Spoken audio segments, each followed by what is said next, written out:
Nothing to do with Mr. Combs' case or Mr. Combs. They knew each other professionally for a number of years, just like in all professions. Professionally for a number of years, just like in all professions. Honey, you are not ready for this because after decades of being ride or die for each other, it looks like Jay-Z just threw Diddy all the way under the bus. And baby, Diddy ain't taking that line down. The tea is scorching hot. Word is Diddy allegedly flipped the script during a court session and dragged Jay-Z's name straight into the mess. Oh yes, the claws are out. So, here's the breakdown. It all started with a wild civil lawsuit filed in December 2024.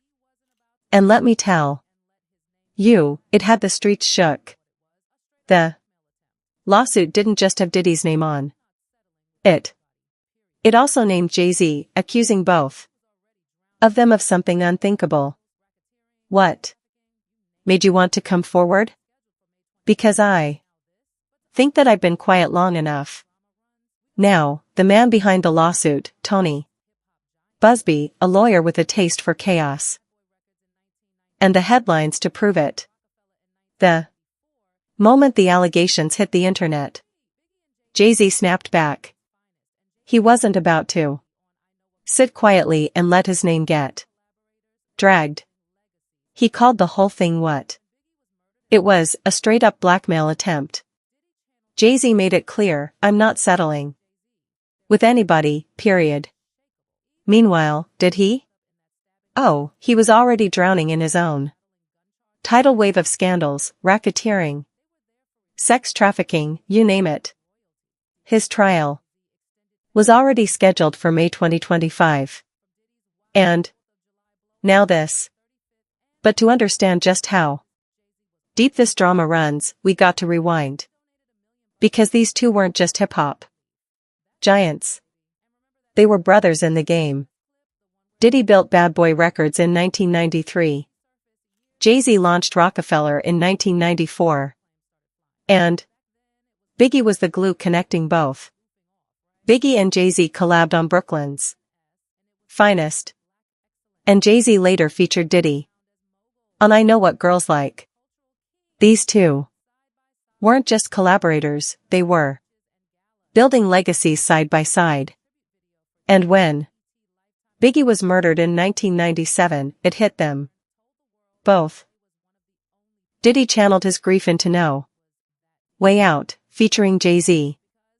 Their bond seemed unshakable. Even when Jay-Z got caught up in that stabbing incident in 1999, and Diddy was battling gun charges from the infamous Times Square Club shooting, they were there for each other. Their friendship was like hip-hop royalty. Diddy was calling Jay-Z extended family. Jay was showing up at every party. From Diddy's wild 4th of July blowouts to his 35th and 39th birthday bashes, Jay-Z was always on the guest list. They even donated $1 million together for her. You know what I'm saying? And united we stand. And ain't nothing else. Black excellence, they're sitting there like, yeah. And the one where Diddy slapped Jay-Z's behind on stage? It resurfaced years later with people side-eyeing hard after the assault claim started flying. But back then, it was just two rich besties goofing off, right? Fast forward to the 2010s, and it was the era of black excellence. Jay-Z and Diddy were being crowned as moguls, billionaires, cultural kings. They stood side by side at brunches, award shows, speeches, and galas.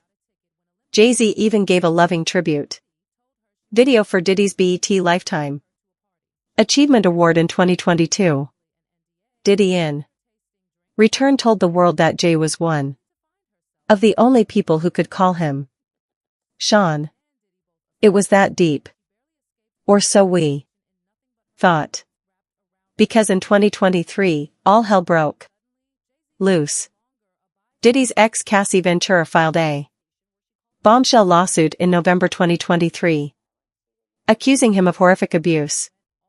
That lawsuit opened the floodgates, and soon more and more people came forward.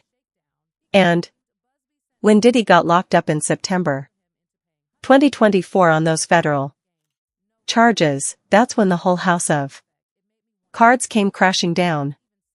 And guess who started getting sidearm right along with him? Yep, Jay-Z. Because baby, if you're partying with someone for decades and all this dark stuff starts surfacing, people start wondering, what? Did you know? Jaguar Wright even called him out publicly on Piers Morgan and censored, claiming Jay and Beyoncé knew what was up.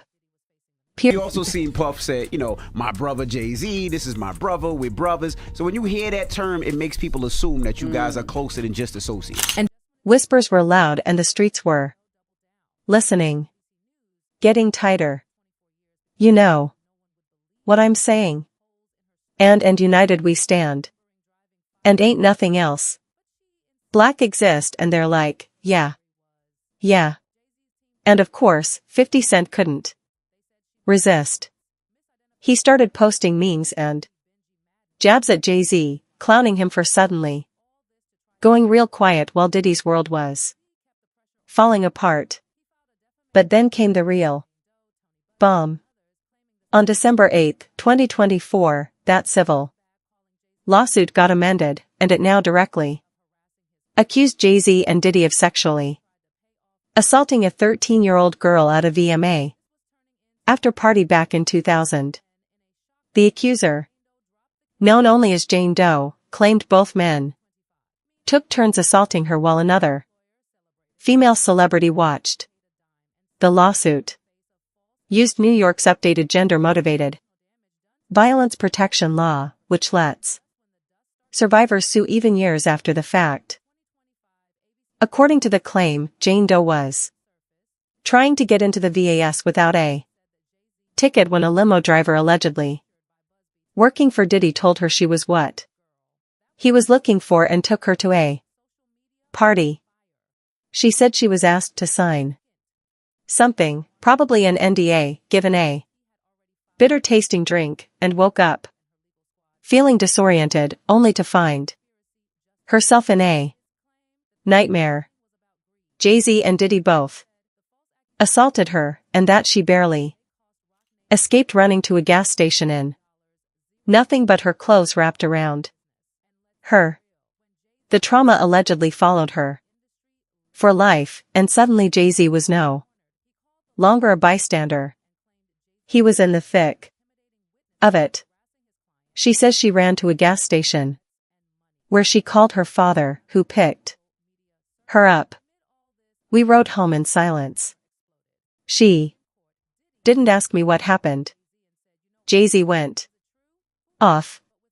He dropped a bombshell statement via Roc Nation, calling the allegations heinous and idiotic, saying the whole thing was a shakedown. He claimed Busby sent him a demand letter hoping to pressure him into paying hush money. But Jay wasn't playing that game. No, sir. He wrote.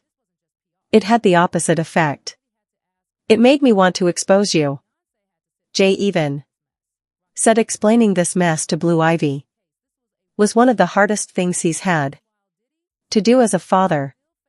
His legal team, led by the relentless Alex Spiro, fired back hard. They demanded the plaintiff reveal her identity and tried to get the whole case thrown out. But then, in a twist no one expected, Spiro started saying there was no real friendship between Jay-Z and Diddy, just a professional relationship. Wait, what? Social media exploded. People were like, hold up. Weren't y'all besties? Didn't you just call him family? This move had folks scratching their heads, thinking Jay was trying to distance himself real quick now that Diddy was facing the music. We also seen Puff said, you know, my brother Jay-Z. This is my brother. We're brothers.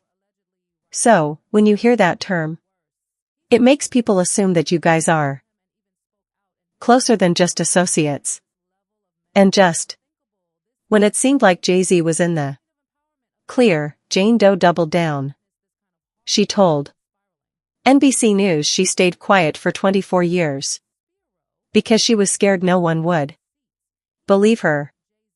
There were holes in her story, like her dad not remembering driving 5 hours to pick her up. But she insisted the core of her story was real. Jay-Z's team pounced on every inconsistency. They said she mixed up dates, misidentified celebs, like claiming to see Benji Madden, who wasn't even in NYC, and used all this to try to discredit her. Meanwhile, Jay-Z kept the pressure on. He filed a defamation lawsuit against Jane Doe, Tony Busby, and others, claiming this whole thing was a money grab and a smear campaign. Busby hit back, calling Jay-Z's lawsuit baloney and accusing Jay of harassing his client. He claimed Jay's team even tried to pay off people to make fake accusations against him. Woo! This was turning into a legal war. Then, in a shock twist, Jane Doe dropped the case with prejudice on February 14, 2025. Meaning she can't refile it. Jay-Z's lawyer celebrated, saying Jay-Z never paid a dime and stood tall in the face of false and heinous lies. Jay-Z said the emotional damage done to him and his family wouldn't be forgotten. And just when the dust started to settle, boom. On March 12, 2025, ABC News dropped a wild update. A recording surfaced in it. Jane Doe allegedly said that Jay-Z never assaulted her and that she was pressured by Busby to include his name in the lawsuit. Girl, that was it. That recording lit social media on fire. Jay-Z didn't waste a second. Thor on March 3rd. Before that tape even leaked, he had already filed a defamation lawsuit against Jane Doe and her legal squad, accusing them of cooking up a malicious conspiracy just for the cash.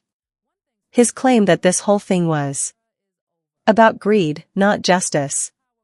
He said the false accusations didn't just hurt his name, they cost Roc Nation over $20 million.